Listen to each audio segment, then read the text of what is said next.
No final do século XIX, uma nova classe imigrante surge no Brasil para substituir o trabalho escravo. Ávidos empreendedores buscam maneiras de suprir o novo mercado. Veja, produto de primeira. Controlando a manufatura e o comércio de seus produtos, um desses empreendedores torna-se um dos homens mais ricos e poderosos do Brasil. Francesco Matarazzo.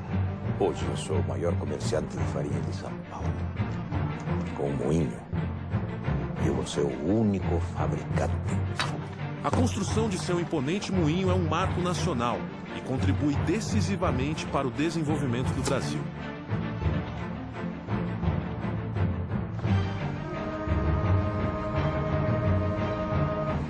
Enquanto Matarazzo dá início à indústria, um ambicioso norte-americano chega ao Rio de Janeiro com planos de mudar o país. Seu nome? Percival Farquhar.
Farquhar, o senhor está atrasado.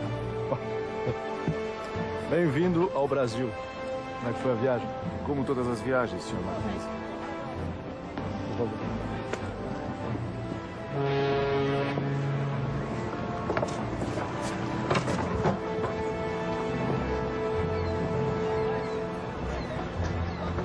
Então, essa coisa precária é o porto da capital do Brasil. Pois prepare-se. O restante desse país será uma surpresa mais desagradável ainda. Ótimo. Ótimo. Onde falta estrutura, senhor Mackenzie, sobra oportunidade. O Brasil do começo do século XX ainda é um país rural. A infraestrutura é incipiente e a integração do território é precária. Até mesmo na capital da República, os serviços públicos são obsoletos. O Rio de Janeiro ainda não tem energia elétrica. É para mudar isso que Farquhar se associa à empresa canadense Light and Power. Junto a Alexander Mackenzie, ele inicia um plano de eletrificação do Rio de Janeiro. Aí que aparece o papel de um empresário novo que busca, junto à Light, chegar ao Brasil, e a Light precisava disso para expandir o seu negócio para o Rio de Janeiro. E, por outro lado, vai enfrentar um grupo que é um grupo poderoso, mas que é relativamente novo no setor elétrico. Senhor Eduardo, é um prazer. Bom receber. Por favor, fique à vontade. Guilherme, é o filho? Guilherme, senhor Guilherme. Por favor, fique à vontade. Senhores, eu pedi essa reunião para que acabássemos de uma vez por todas com esses conflitos absurdos. E como o senhor faria isso, Sr. Farquhar? É simples. Eu quero colocar a família Guinea no projeto da Companhia Light. Vamos eletrificar o Rio de Janeiro juntos. Vocês seriam contratados como empreiteiros da Light. Ficariam responsáveis por construir toda a infraestrutura do projeto. Não. Perdão? A nossa resposta é não. O Rio de Janeiro não precisa do senhor, Mr. Farquhar. O plano da Companhia Light está enfrentando a oposição de uma tradicional e poderosa família carioca. A família Guinea. O grande negócio deles, e isso tornava-os realmente um conglomerado importante, era o Porto de Santos. Toda a força motriz do porto seria elétrica. Então isso vai fazer com que eles pulassem para o ramo elétrico. Inicialmente para suprir as necessidades do porto. Depois eles vão perceber aquilo como um ótimo filão para outros ganhos, né? O progresso chegará ao Rio de Janeiro com ou sem vocês? Acho que não vai ser tão simples assim.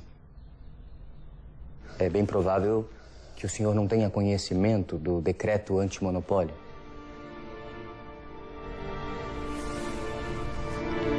As concessões de eletricidade que o senhor pretende comprar vão contra o decreto. A sua companhia será impedida de funcionar e nada sairá do papel. Entendo. Bom, senhores, obrigado pela visita. Do Brasil, cuidamos nós. O que a gente observa é que o mundo inteiro está sendo, vamos dizer assim, colonizado pela energia elétrica. Quando a Light se instala, aí nós temos uma relação de capital estrangeiro e capital nacional. Menino Guilherme tem razão, Percival. O decreto antimonopólio vai ser um problema. Não se preocupe, Mackenzie. Eu já sei o que fazer. Vamos comprar todas as concessões de energia da cidade. Vai ser inútil. No decreto, essas concessões não valeriam nada.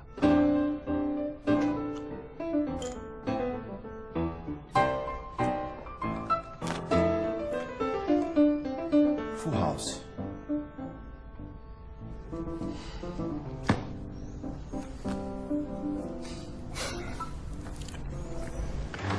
Não faz sentido algum. Farquhar está jogando dinheiro fora. Eu sei, mas o governo brasileiro precisa ficar alerta. O senhor ministro há de convir que é preciso impor limites a esses estrangeiros. Guilherme Guiney suspeita que Farquhar está tramando alguma coisa. Ele articula com seus contatos políticos para garantir que os passos da Light and Power no Brasil sejam acompanhados de perto. Isso revela já o seu poder junto às autoridades. Obviamente, eles viveram a transição do Império para a Primeira República.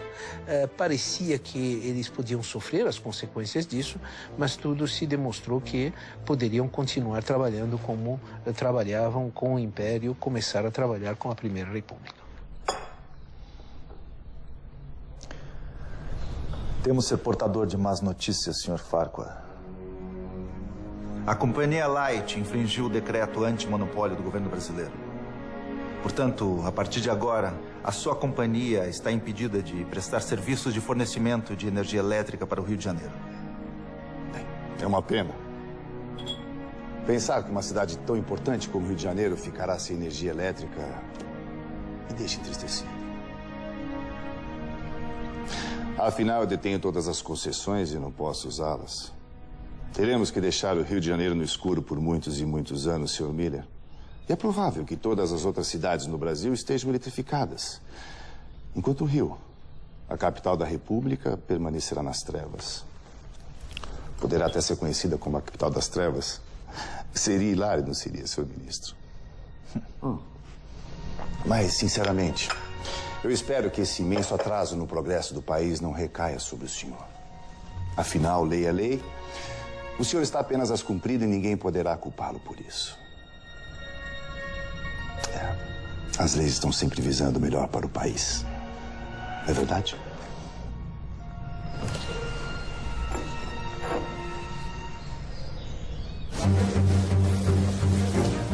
Senhoras e senhores, muito obrigado pela presença de vocês aqui hoje.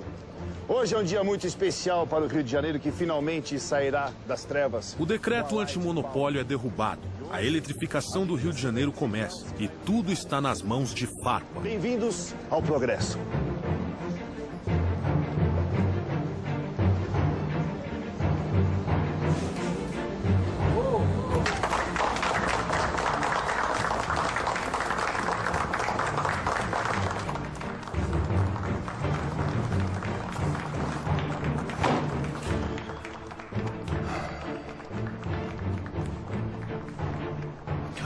Homens como Farquhar podem tudo.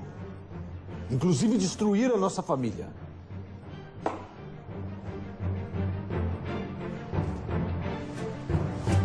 Missão cumprida, Percival. Você conseguiu. Isso é só o começo, meu caro. Tem outros planos para o Rio de Janeiro? Eu tenho planos para todo o Brasil.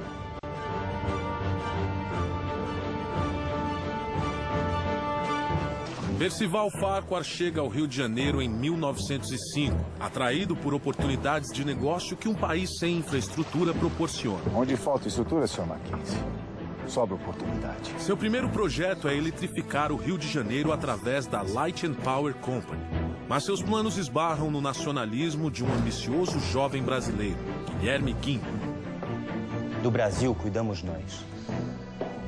Com o poder de seu dinheiro, Farquhar consegue contornar as leis antitruste locais e dá início à eletrificação do Rio de Janeiro. E esse é apenas o primeiro passo do grande plano que o americano tem para o Brasil.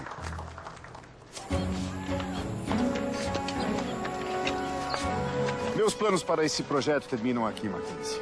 Deixa o Rio de Janeiro comigo. A Light dá início às obras da usina de Lages, a maior da América Latina, capaz de fornecer energia para todo o Rio de Janeiro. E Farquhar volta as atenções para seu outro projeto. Keegan, aqui e eu vamos construir uma ferrovia. Ou melhor, algumas ferrovias. O plano de Farquhar é gigantesco. Um conjunto de estradas de ferro para interligar todo o continente americano. Fazer um eixo que ligasse norte a sul as ferrovias, atendendo a construção de um mercado interno que estava em formação. Sim, nós vamos cortar todo o Brasil, começando os trabalhos simultaneamente pelos dois extremos. É um belo projeto. Mas e a Sorocabana? Sem ela, a ligação entre o norte e o sul do país será economicamente inútil. Não se preocupe, Mackenzie. Eu já tenho planos para consegui-la. E você, meu caro, faz parte deles. Farquhar pede que Mackenzie negocie a compra da Sorocabana com o governador do estado de São Paulo. O senhor está pensando em português? Sim, quer fazer a integração da América Latina toda. E a ferrovia Sorocabana, por atender uma região importante do estado de São Paulo e fazer a sua ligação com o sul do Brasil, seria estratégica nesse sentido. Enquanto isso, Farquhar vai para a Europa levantar o dinheiro necessário para a compra. Sr. Farquhar, telegrama do Sr. Mackenzie. Obrigado.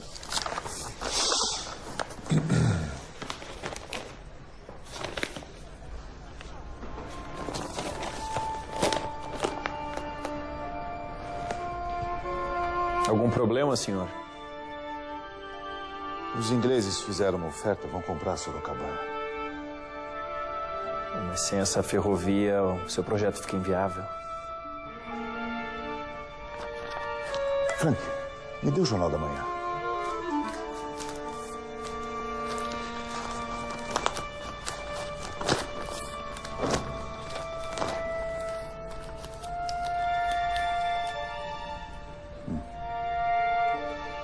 O emissário está vindo para Londres de navio para fazer a proposta. Estará chegando em 2 semanas.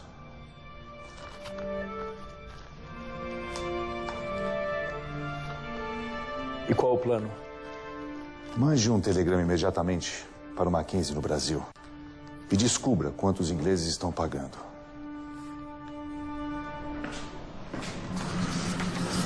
Conseguiu?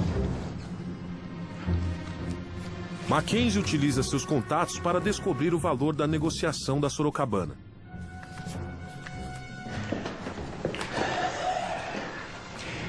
Os ingleses estão oferecendo 2 milhões de libras, Sr. Farquhar. Vamos cobrir a oferta. Mas é muito dinheiro. E o senhor tem apenas 2 semanas para consegui-lo. Impossível. Não é possível, não para mim, Frank. Se eu não conseguir a Sorocabana, eu não tenho nada. Tem muita gente que tem muito medo de errar e não faz nada. Eu sou da teoria seguinte, eu prefiro dar 10 tiros e errar 3. O Wall Street já está em pleno funcionamento. Nós já temos um sistema industrial, financeiro, comercial muito complexo. Farquhar consegue quase todo o dinheiro. Mas ainda falta uma parte. E só lhe resta uma opção. O Banco da Escócia.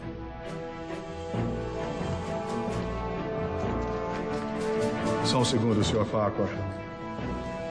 Negócios importantes não podem esperar. O presidente do Banco da Escócia é o britânico Lord Balfour. Mas, para azar de Farquhar, Balfour também é presidente da São Paulo Railway, a empresa inglesa que está prestes a comprar a Sorocabana. Muito bem. Pelo que entendi, o senhor quer que eu lhe empreste dinheiro para comprar a Sorocabana antes de mim. É isso mesmo. Exatamente. O senhor está falando sério? Com certeza, Lord Balfour. Eu jamais brincaria com um homem tão respeitável como o senhor. Eu estou apresentando um plano de negócios sólido e muito lucrativo para o Banco da Escócia. E o senhor, como presidente, não pode deixar que os seus outros negócios, como a São Paulo Railway, influenciem na sua decisão. O presidente do banco deve zelar pelos interesses do banco. Caso contrário, não deve continuar como presidente. Estou certo? Tem que saber ter coragem, tem que ter ousadia, tem que saber correr risco, porque a gente que é empresário corre muito risco e poucas pessoas têm estômago para correr esse risco. Farquhar consegue o empréstimo de Balfour e compra a Sorocabana antes do inglês. Com isso, finalmente começa seu projeto de integração das Américas.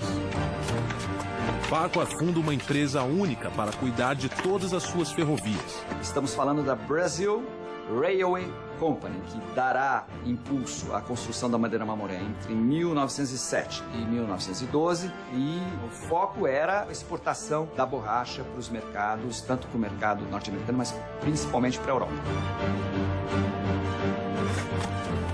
Mas a engenharia americana não está preparada para lidar com todos os problemas tropicais.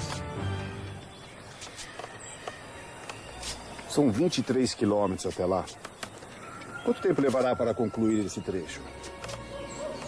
Pelo estudo que a gente fez, eu creio que... O senhor está bem? Sim, eu tô... É só...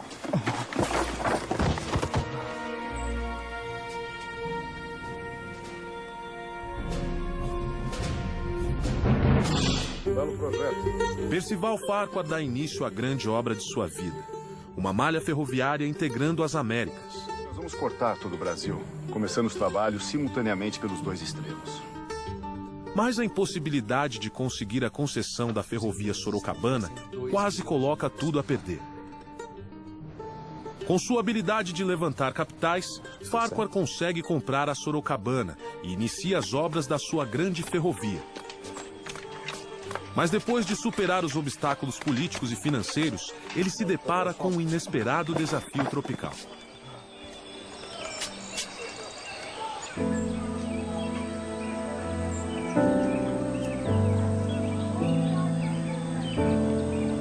Fique tranquilo, Sr. Farquhar.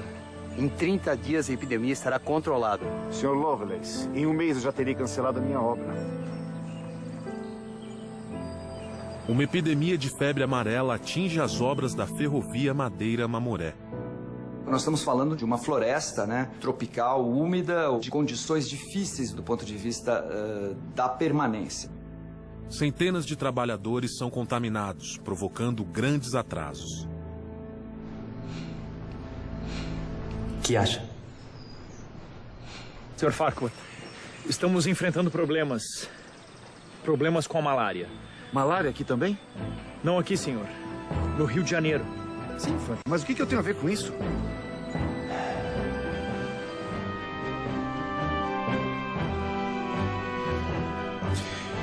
Eu tenho minhas dúvidas, Guilherme. É a estratégia perfeita. Com isso, nós vamos parar a obra da usina de Lajes. Espero que você saiba o que está fazendo. Nós não podemos ter uma nova derrota pública para o Farquhar. Não tem com o que se preocupar. Será o fim de Percival Farquhar. Ele tinha essa capacidade de lidar com imprensa no bolso, né? Enfim, brilhante nesse aspecto. Guilherme Guiney planta uma história na imprensa de que a epidemia de malária no Rio de Janeiro está sendo causada pela usina de Farquhar. Se a obra da usina for paralisada, os planos de Farquhar de eletrificar a capital da República serão destruídos. Para rebater as acusações de Guiney, Farquhar convoca o médico sanitarista Oswaldo Cruz. Oswaldo Cruz é um antigo aliado dos Guiney. Ainda assim, Farquhar sabe que Cruz é a pessoa mais adequada para cuidar do assunto.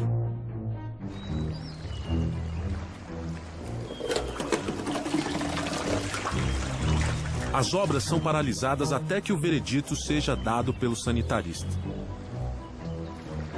Oswaldo Cruz pede alguns dias para fazer uma análise completa do local. O parecer de Oswaldo Cruz vai decidir o destino da usina e dos negócios de Farquhar no Brasil.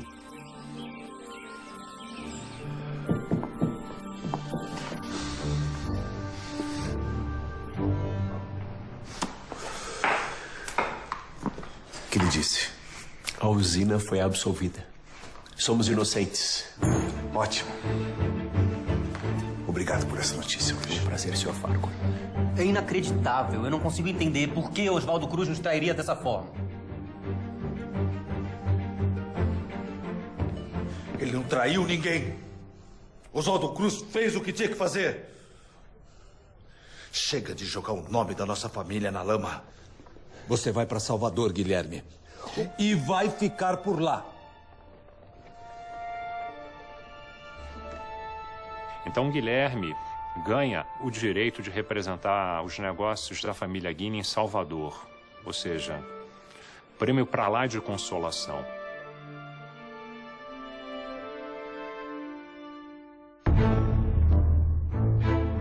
Com o veredito favorável de Oswaldo Cruz, as obras são retomadas em ritmo acelerado. Meses depois, fica pronta a usina de Lages, que vai fornecer energia para toda a cidade do Rio de Janeiro.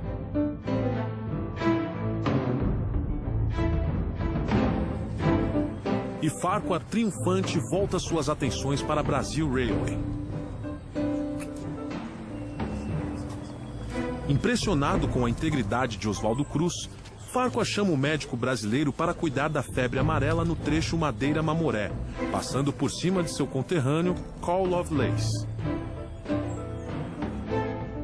Oswaldo Cruz produz um relatório indicando medidas que amenizam o problema da febre amarela. As obras são retomadas. É o início da Era de Ouro de Farquhar. Ele foi um grande capitalista, né? De ferrovias, de portos, de transportes urbanos e tantos outros empreendimentos que ele tinha simultaneamente em várias capitais brasileiras, né? Seu império está crescendo. E nada parece capaz de parar Farquhar.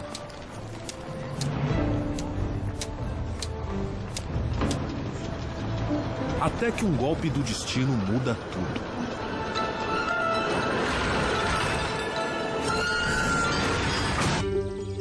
Farquhar começa a construir sua malha ferroviária, mas um surto de febre amarela atrasa as obras. Para piorar, sua usina de Lages sofre ataques na imprensa, orquestrados por Guilherme Guinea. Será o fim de Percival Farquhar. Farquhar resolve seu problema com a ajuda inesperada de um antigo aliado da família Guinea. O empreendedor americano está prestes a criar um império financeiro no Brasil, até que um acidente em Salvador ameaça acabar com seus planos. O bonde!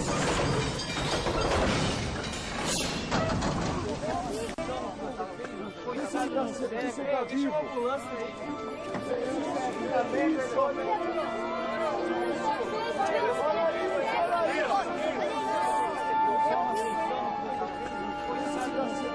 Um cego morre atravessando a rua em Salvador e o bonde que o atropelou é operado pela Bahia Tramway, uma empresa de Percival Farquhar.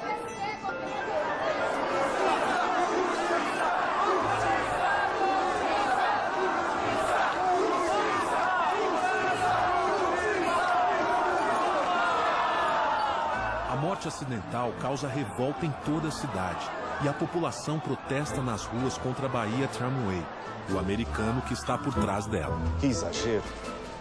Foi um simples acidente isso. Trágico, sim, claro, mas nada além disso. Farquhar se reúne com o ministro das Relações Exteriores, o Barão do Rio Branco, em busca de uma solução para o caso. O governo precisa enviar as tropas imediatamente. As coisas estão saindo do controle. E eu exijo que meu patrimônio seja protegido. Eu sinto informar que o governo não vai interferir na questão, Sr. Farquhar. Então quem vai?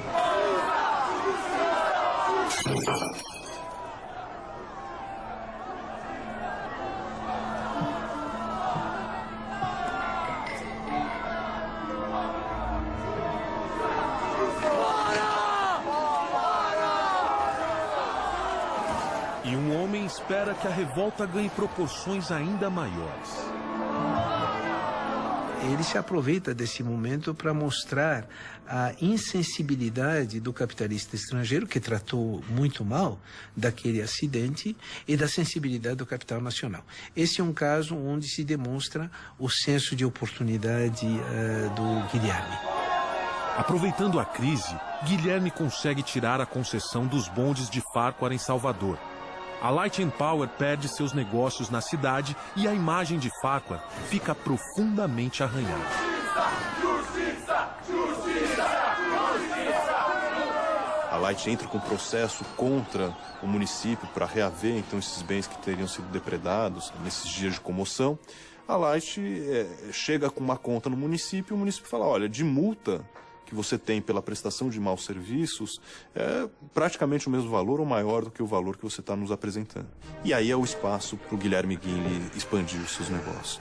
O sucesso da campanha contra Farquhar traz Guilherme de volta à confiança de seu pai. Ele retoma os negócios da família em São Paulo e no Rio de Janeiro. Mas sua cruzada contra Farquhar ainda não terminou. A vitória contra a empresa Light and Power Company, propriedade do Sr. Percival Farquhar, foi uma grande conquista dos brasileiros. Está mais do que claro que os investidores estrangeiros vêm para cá apenas para se beneficiarem às custas da população. Não podemos deixar que interesses ocultos interfiram na soberania de nosso país.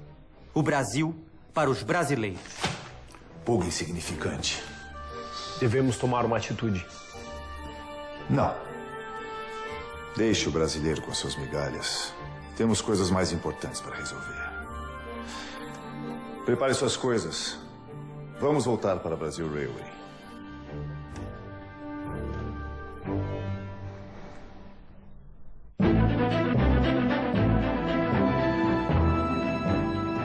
Senhoras e senhores, eu queria agradecer a presença de vocês aqui hoje. Farquhar consegue inaugurar o trecho Madeira-Mamoré em 1912. O foco era a borracha, quer dizer, o látex.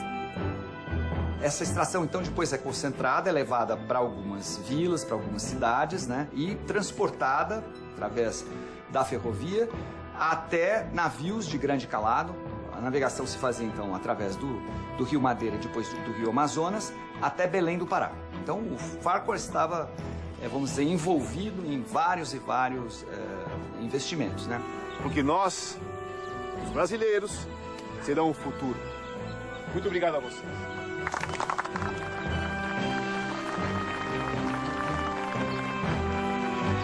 O sonho de uma malha ferroviária pan-americana finalmente está se tornando realidade. A Brasil Railway já detém 5.000 quilômetros de ferrovias na América Latina e planos para mais 4.000 quilômetros estão em andamento.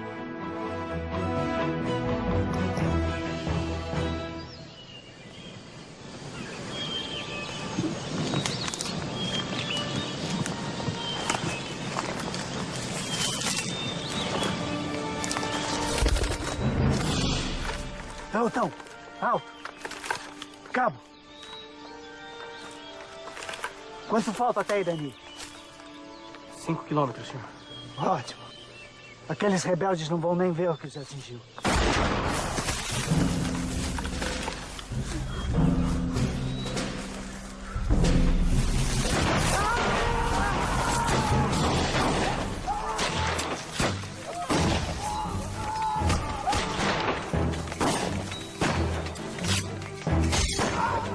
Mas antes que Farquhar possa alcançar seu grande objetivo, uma revolta no sul do país cruza seu caminho. Estoura uma guerra civil e no centro dela está a Brasil Railway. Um dos bondes de Percival Farquhar atropela um cego em Salvador, causando uma revolta anti-americana na cidade. Insuflada por Guilherme Guinle, a sociedade baiana exige a punição de Farquhar, que é expulso da cidade. Guilherme retorna vitorioso para o Rio de Janeiro, pronto para continuar atacando o americano. Farquhar abandona o Rio e retoma os trabalhos da Brazil Railway, visando completar a ligação das Américas. Mas um conflito no sul do Brasil coloca em xeque seu sonho de controlar os meios de transporte de todo o continente.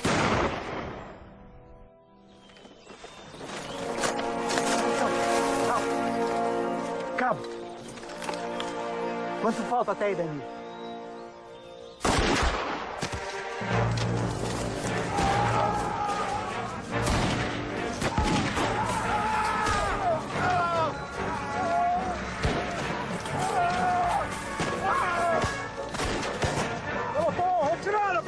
Retirada! Vamos!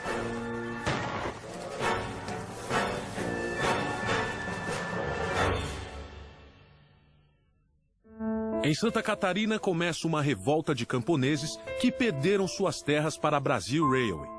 É a Guerra do Contestado que ameaça o trecho entre São Paulo e Rio Grande do Sul das ferrovias de Farquhar.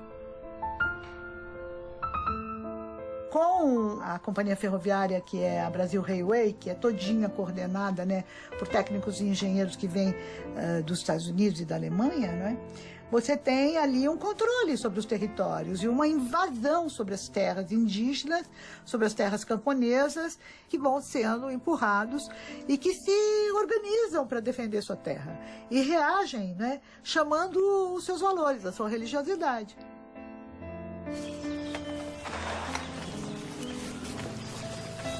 Sem ter noção do real tamanho do movimento, as tentativas iniciais do governo para conter os rebeldes são violentamente derrotadas.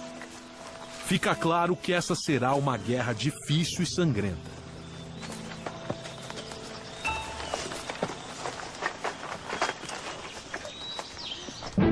Farquhar apela para um velho conhecido, o novo ministro das Relações Exteriores, Lauro Miller. Nós estamos negociando, mas a situação é delicada. Não me interessa. Dê um jeito naqueles caboclos e proteja minha ferrovia. Ou farei o governo brasileiro pagar cada centímetro de ferrovia destruído. E com juros.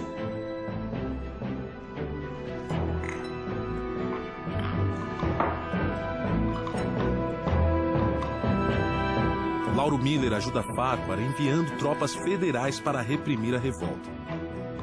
Nós temos o exército brasileiro deslocado para bater mesmo fortemente nessa população que impedia a modernização. Mas nem mesmo as tropas mais experientes conseguem vencer os rebeldes.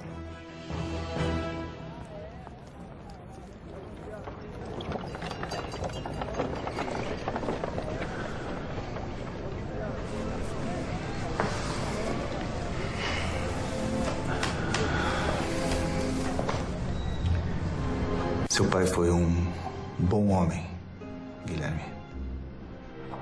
Eduardo Palacin Guinle morre em 1912, deixando a chefia da família para Guilherme. Eu só lamento que ele não esteja aqui para ver a queda de Percival Farquhar. A partir de amanhã, serão tornadas públicas as atrocidades que têm acontecido no sul do país. É inadmissível que o governo brasileiro envie tropas contra o seu próprio povo em favor de uma empresa estrangeira. O golpe será certeiro, senhor ministro. E eu espero que o senhor esteja do lado certo quando o golpe ocorrer. A campanha de Guinle apontando as injustiças da Guerra do Contestado faz efeito. A opinião pública no Brasil se volta contra Farquhar. Para piorar a situação, a Malásia entra no mercado mundial da borracha e se torna um concorrente fatal para os negócios de Farquhar no norte do Brasil.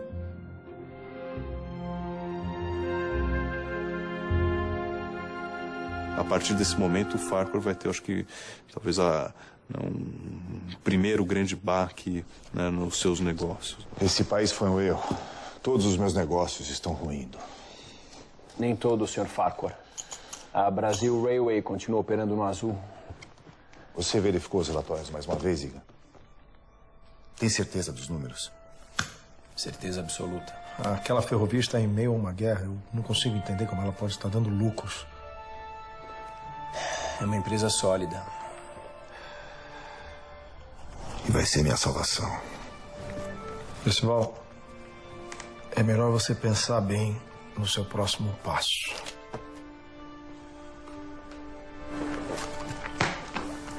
E as cartas, Ilha? A receita do sucesso é ter coragem de, um momento difícil, você continuar a luta, porque não vai ser só momentos bons. Em São Paulo, os empreendimentos de Francesco Matarazzo continuam crescendo.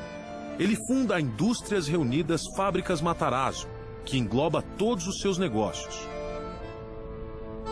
Com a idade avançando, ele começa a pensar na aposentadoria e trata de preparar um sucessor. Eu tenho a honra de anunciar que meu filho Hermelino é agora o diretor-geral das Indústrias Reunidas Fábricas Matarazzo.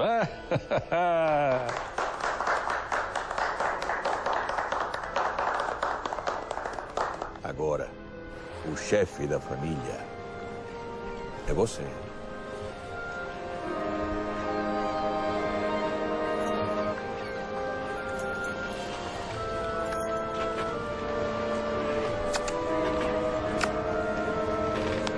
Francesco decide viajar para sua terra natal, a Itália, buscando descansar das demandas de seu império. E a partir daí ele teve que lidar com essa estrutura familiar empresarial à distância. Isso fez com que, ao mesmo tempo, ele continuava lidando com os negócios, mas ele teve que se afastar. Certamente isso afetou a estrutura patriarcal com forte presença da matriarca durante esse período. A Brasil Railway vai conquistar as Américas ainda esse ano. Viva Brasil Railway! Viva! Viva! Farquhar vende diversos investimentos para comprar ações da Brasil Railway. Senhor Igor. Obrigado.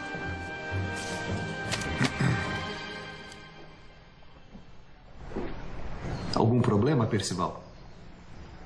Não. Tudo bem, o jantar está servido. Bom apetite a todos. Obrigado. Egan havia mentido nos relatórios financeiros. A Brasil Railway está quebrada. Farquhar dá sua última cartada e tenta empréstimos na Europa para salvar seu império. O Farquhar, ele tinha uma capacidade de convencimento dos investidores estrangeiros, então nos mercados em Paris, em Londres, em Nova York. O Brasil sempre teve um grande problema na área de investimento, né? Então você tem que ser criativo, inovador para poder conseguir financiamento. Com a promessa de um empréstimo, Farquhar retorna ao Brasil. Bom rever um velho amigo nesses novos tempos. Voltei para recomeçar. Então você não ficou sabendo? O quê? A guerra começou. Em 1914, estoura a Primeira Guerra Mundial.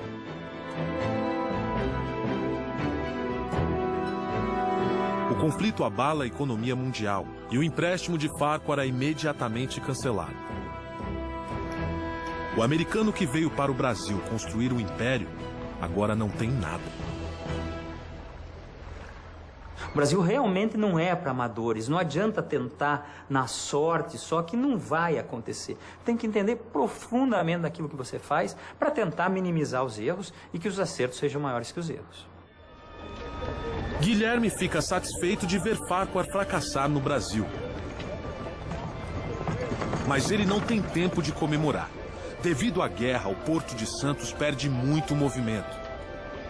O principal investimento da família Guinle entra em crise.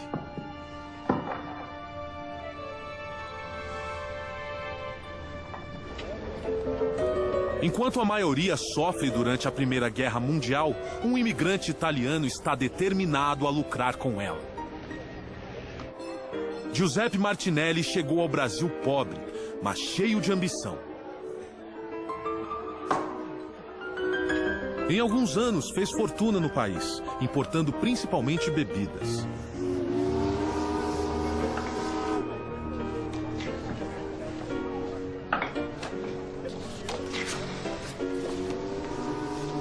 Agora, ele hipoteca todos os seus investimentos e convence Mário de Almeida a entrar como sócio em uma nova companhia de navegação, a Martinelli S.A. Dê entrada imediatamente. Tem certeza que é uma boa ideia, Martinelli? Temos que aproveitar a guerra, Almeida. Não fugir dela.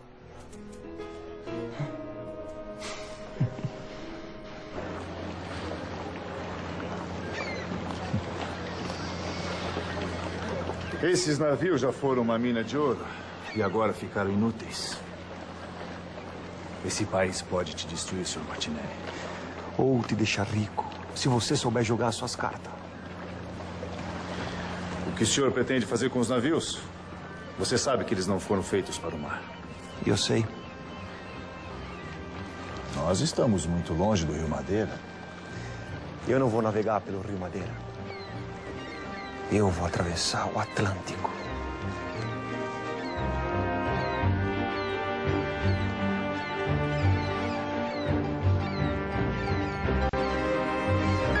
Martinelli reforma os navios fluviais, preparando-os para atravessar o Atlântico em meio à guerra. O risco é imenso, mas Martinelli é homem de altas apostas. Ele não permitirá que uma guerra mundial fique em seu caminho.